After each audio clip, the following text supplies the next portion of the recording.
सासूबाई, घरात अन्न शिजवायला काहीच नाहीये. आता काय खायचं आणि काय बनवायचं? माझ्याकडे सुद्धा काहीच शिल्लक नाहीये. काय करू? कुठून आणू?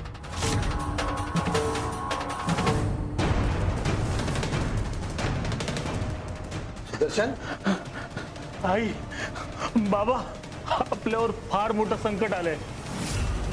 आपल्या शेतातलं सगळं पीक गेलं.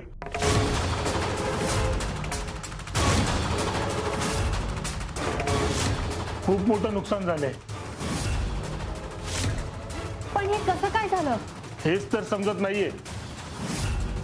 वाईट बियाणं पेरलं असतं तर एखाद वेळेस समजलं तरी असतं, पण आपण तर चांगलं बियाणं पेरलं होतं, ते पण अगदी शास्त्रशुद्ध पद्धतीने, तरी काहीच उरलेलं नाहीये. पण हरीच्या शेतात भरभरून पीक आलंय. माहित नाही कसं, गावातली लोक म्हणतात की त्याने काहीतरी वेगळा प्रयोग केला होता.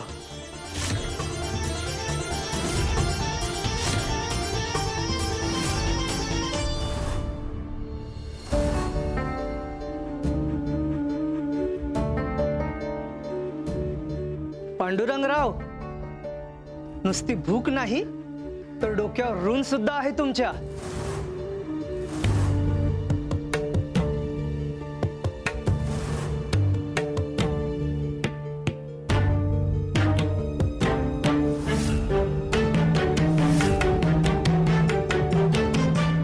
हे वाचा.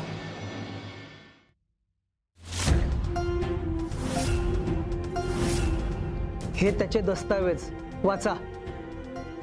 2 पिढ्यांपूर्वी तुमच्या पंजोबांनी आमच्या पंजोबांच्या नावे ही जमीन केली होती. त्याचेच हे दस्तावेज आहेत. आजपासून ही जमीन आमची. अहो, हे काय बोलताय तुम्ही? घर गेलं, धान्य गेलं, आता जमीनही गेली. अहो, काय उरलंय काय आपल्याकडे? पहिली गोष्ट, आमचा एक दस्तऐवज हरवला आहे. तुझ्या घरात शोधायचा. द्या ते इकडे.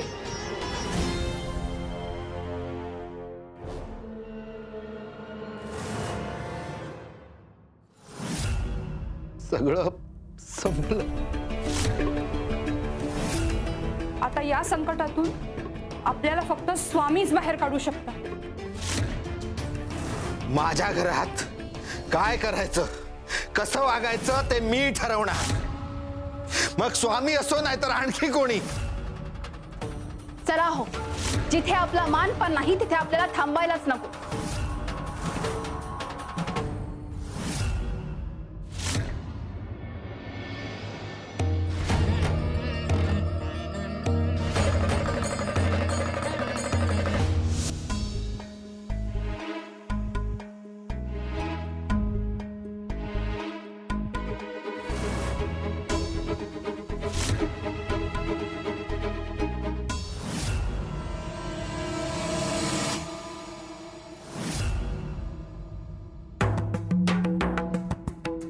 स्वामी,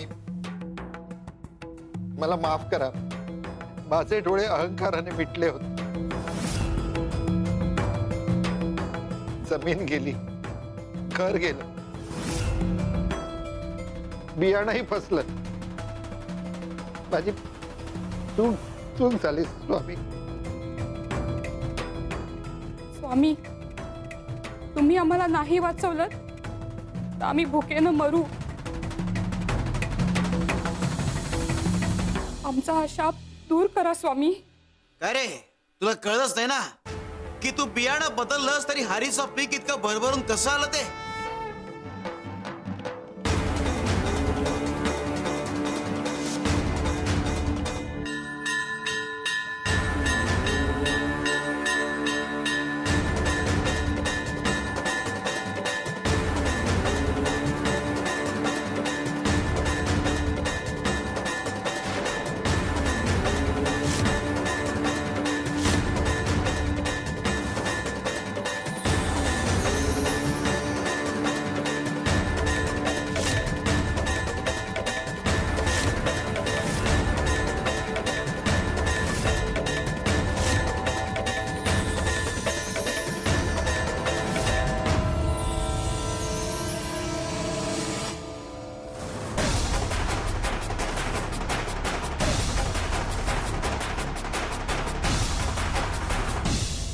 आम्ही ती थैली बदलू दिलीच नव्हते.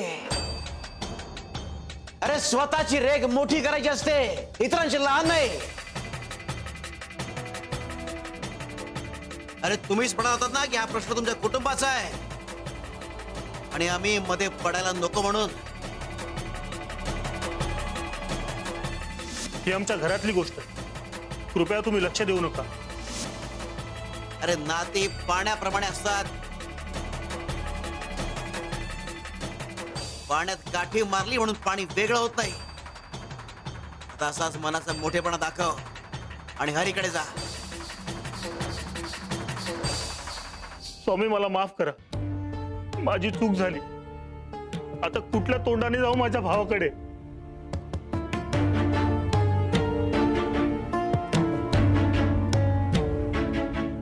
चल.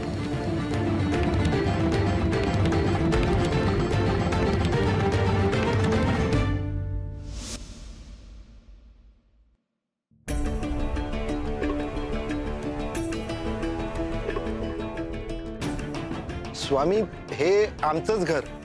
तुम्ही म्हणाला होतात हरीच्या घरी जाऊया. अरे मग हे कुणाचं घर आहे?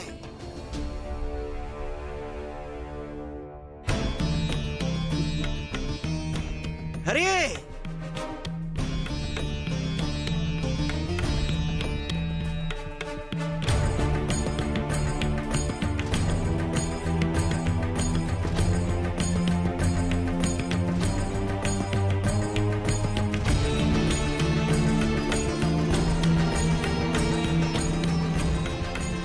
स्वामी,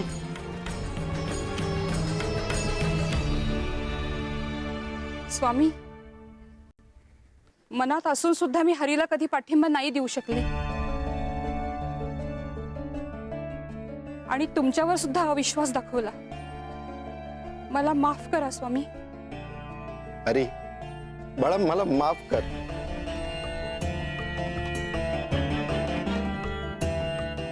तुझ्या नवीन संकल्पना मला समजल्याच नाही.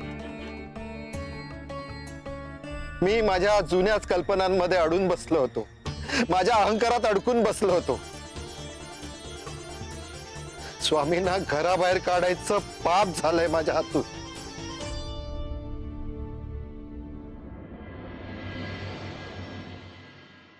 स्वामी, मोठी चूक झाली. श्रावणी, हरी, माझ्या अहंकाराने तुम्हाला दुखावलं, पण स्वामींनी माझे डोळे उघडले. फार त्रास दिलाय मी तुम्हाला, मला माफ करा. दादा, बाबा, तुम्ही दोघेही माझी माफी नका मागू. अहो, तुम्ही दोघेही मोठे आहात माझ्यापेक्षा. या, अहो आपलंच घर आहे. अरे आम्ही तुला म्हणालो होतो ना की तुझ्या हक्काच्या घरी आम्ही येऊ म्हणून. आम्ही बुद्धिस्थानी आहोत. बुद्धीचा योग्य तो वापर करा, नव्याची कास धरा. जगात बदल हाच शाश्वत आहे. म्हणून प्रत्येकालाच पारंपरिक व्यवसाय आणि रीती यामध्ये योग्य तो बदल करून स्वतःचा विकास करण्याचा अधिकार आहे.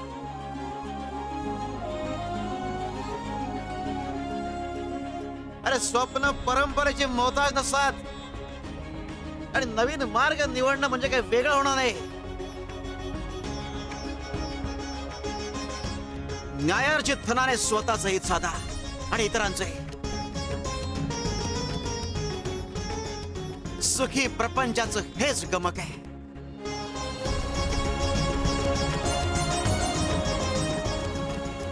घेऊ नकोस, मी तुझ्या पाठीशी आहे.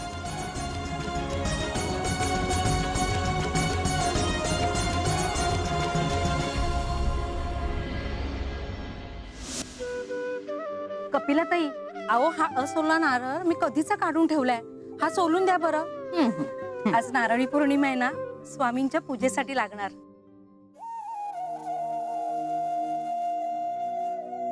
माई, काय झालं? अशा शांत का आहात? काही नाही काय ते, आज नारळी पौर्णिमा आहे ना. मी जेव्हा माहेरी होते ना तेव्हा समुद्राला नारळ वाहायचे, पण आज मी इतकी लांब आहे की हे सगळं काहीच करता येणार नाहीये.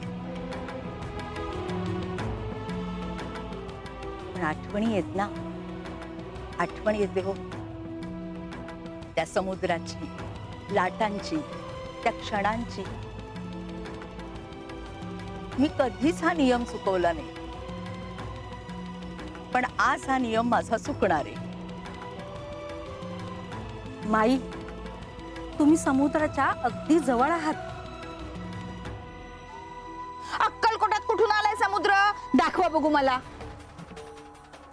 हा काय?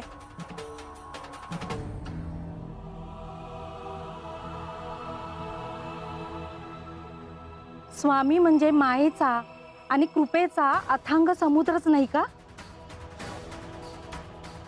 अहो, आज नारळी पौर्णिमेच्या शुभ दिवशी आपल्याला त्यांचा सहवास लाभतो, हे आपलं भाग्यच नाही का? गे एका गंगाळात पाणी घेऊन ये. हो स्वामी.